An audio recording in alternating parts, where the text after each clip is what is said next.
नमस्कार दोस्तों, आज की वीडियो हम जानेंगे दोस्तों कि यदि कोई टेक्नीशियन ज्वाइन करता है तो वह सैनिटरी बेस पर कहां तक जा सकता है, वह कहां तक प्रमोशन पा सकता है और प्रत्येक प्रमोशन में उसका ग्रेड पे क्या होगा, उसका बेसिक पे क्या होगा, ये सब हम जानेंगे। और टेक्नीशियन का ट्रेनिंग भी जानेंगे, उसका ट्रेनिंग कितना दिन का होता है। तो चलिए दोस्तों, इस वीडियो को हम जल्दी से शुरू करते हैं और आप इस वीडियो को अंत तक जरूर देखिएगा।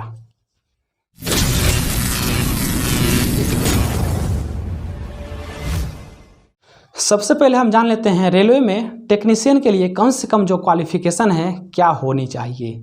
तो रेलवे में टेक्नीशियन बनने के लिए कम से कम क्वालिफिकेशन जो है 10th प्लस ITI पास होना चाहिए।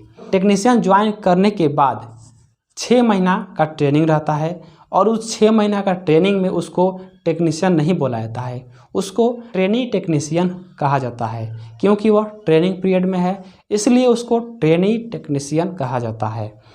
6 महीना पूरा होने के बाद उससे एग्ज़ाम लिया जाता है और वह उस एग्ज़ाम को क्वालिफाई करता है। यहाँ पे आप ज़रूर पूछेंगे कि अगर 6 महीना के बाद जो एग्ज़ाम लिया जाता है उसमें वह फेल हो जाए तो क्या होगा।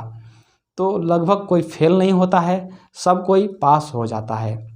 6 महीना के बाद वह टेक्नीशियन 3 कहलाता है। तो टेक्नीशियन 3 का जो ग्रेड पे है 1900 रहता है और उसका जो बेसिक पे है 19,900 रहता है। अब हम जानते हैं कि टेक्नीशियन 3 का अगला प्रमोशन क्या होगा और कम से कम कितने दिन लग जाएंगे। तो टेक्नीशियन 3 का प्रमोशन लगभग 2 साल लग जाएंगे, कम से कम बात कर रहा हूँ। प्रत्येक डिवीज़न के ज़रूरत के अनुसार यह समय बढ़ भी सकता है, लेकिन कम से कम 2 साल के बाद टेक्नीशियन 2 का प्रमोशन आता है। यहाँ पे आप एक और सवाल करेंगे कि ट्रेनिंग के बाद का समय काउंट होगा कि ज्वाइनिंग से काउंट होगा। तो जिस दिन ज्वाइन किए हैं उसी दिन से समय काउंट होगा। अब टेक्नीशियन 2 में आने के बाद इसका जो ग्रेड पे है कितना रहता है। तो ग्रेड पे टेक्नीशियन 2 का 2400 रहता है और इसका बेसिक पे 25,500 रहता है। अब टेक्नीशियन 2 के बाद अगला प्रमोशन टेक्नीशियन 1 का आता है। तो टेक्नीशियन 1 के लिए ग्रेड पे 2800 है और उसका बेसिक पे 29,200। अब टेक्नीशियन 1 से अगला प्रमोशन रहता है सीनियर टेक्नीशियन का, जिसको MCM भी कहा जाता है। इसका ग्रेड पे रहता है 4200 और बेसिक पे 35,400 रहता है। सीनियर टेक्नीशियन के बाद उसका अगला प्रमोशन JEE का रहता है।